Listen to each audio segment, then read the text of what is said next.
Bonjour à toutes et à tous, alors voilà pour le Zera Shimshon de cette semaine d'avant Rosh Hashanah qui est dédié bien évidemment pour l'élévation de l'âme de Eliaou Ben Aïcha. J'aimerais vous faire partager une idée du Zera Shimshon absolument extraordinaire et très importante pour la période que nous sommes en train de traverser.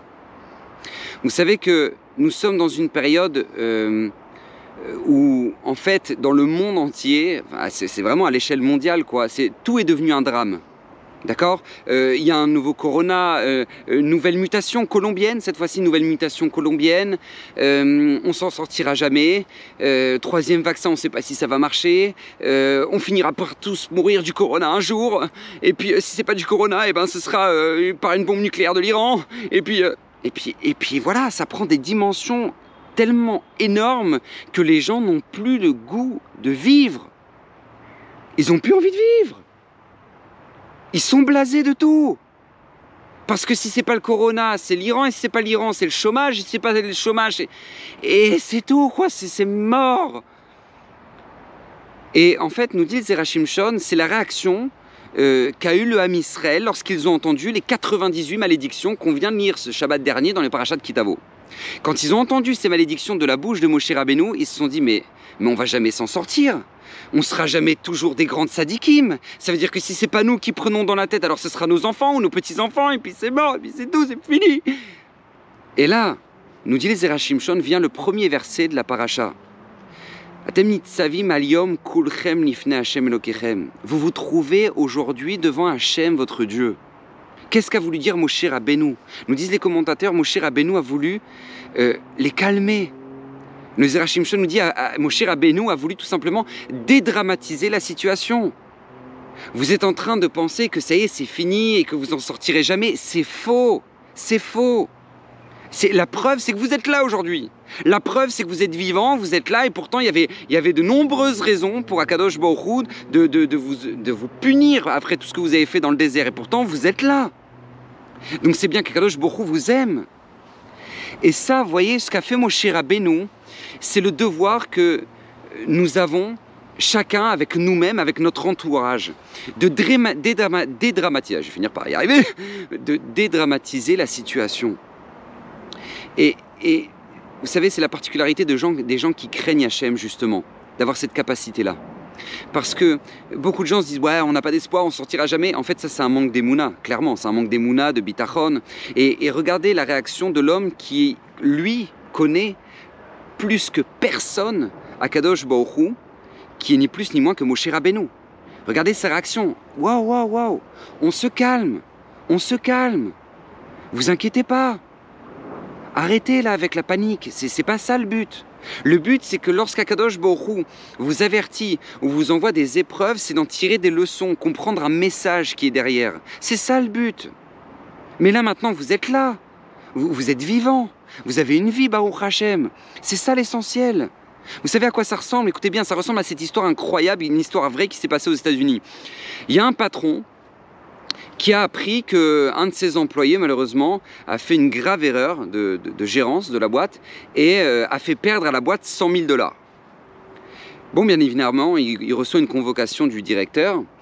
Et lui, tout de suite, quand il reçoit la convocation, il s'est dit « J'ai planté la société de 100 000 $, je reçois une convocation du directeur, bon, ok, j'ai plus qu'à prendre mes affaires, quoi. » Donc, il rentre dans le bureau en se disant « C'est tout, c'est mort, j'ai plus qu'à rendre mes affaires. » Donc il pousse la porte du bureau du patron et il dit au patron en baissant les yeux « Je sais, vous m'avez convoqué pour me renvoyer. » Et écoutez bien la réaction du patron.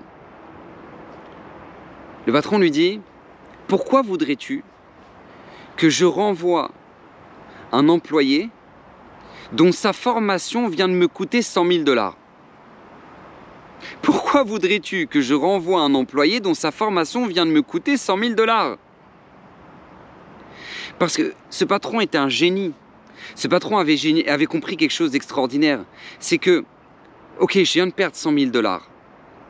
Mais d'un autre côté, je viens de gagner un employé qui vient de faire le plus beau de tous les stages. Je pense qu'il n'y a aucun stage et aucune formation qui aurait pu lui faire comprendre ce qu'il vient de comprendre là maintenant. Et c'est exactement comme ça qu'Hachem agit avec nous. Lorsque nous vivons une difficulté, lorsque nous vivons une épreuve, c'est pas agréable et on a l'impression, et beaucoup de gens ressentent que c'est tout, Hachem il a des comptes à régler avec nous. Non, c'est pas le but. Hachem n'a pas de compte à régler avec toi. Akadosh Baruch Hu t'a envoyé cette épreuve ou cette difficulté, tu te sens mal, c'est éprouvant, c'est vrai, mais c'est dans un but, que tu en tires des leçons pour être que plus enrichi. C'est ça l'intérêt, que tu ressortes plus enrichi de ce que tu viens de vivre. Hachem, c'est le plus merveilleux de tous les patrons.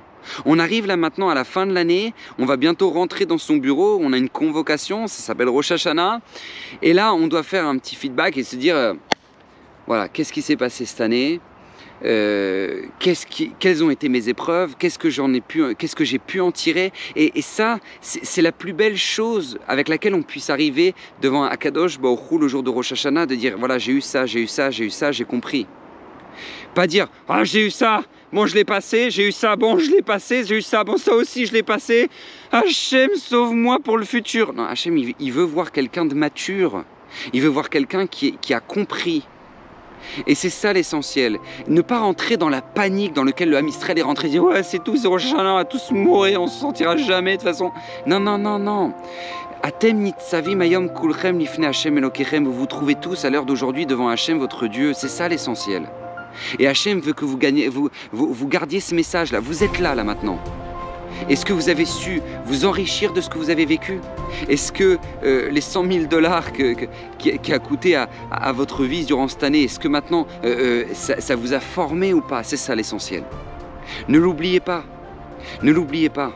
Regardez Moshe Rabbeinu, celui qui connaît le plus Akadosh Baruch Hu. C'est lui qui a dédramatisé la situation pour nous rassurer. Et c'est comme ça que nous-mêmes devons réagir avec nous-mêmes, avec nos proches, avec nos amis, avec notre entourage. Ne pas rentrer dans le système des médias et du monde qui est complètement la panique et l'angoisse. Et stop, stop aux angoisses, stop au drame et stop à tous ces délires-là. On va se retrouver devant Hachem. Hachem veut notre bien, c'est le plus merveilleux de tous les patrons. Ne l'oubliez jamais, il mise sur nous des milliards.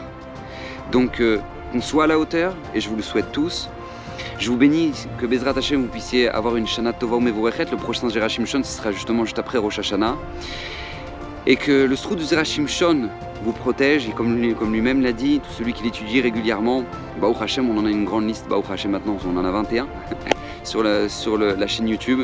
Et Baruch Hashem, ce mérite-là vous bénisse, vous, votre famille.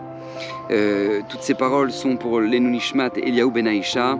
On se retrouve l'année prochaine. Bah oui, parce qu'après Rosh Hashanah, c'est l'année prochaine. Que des bonnes choses, que vous soyez tous inscrits dans le livre de la vie, de la bracha, de Shefa et de la santé. Brouchim Tio.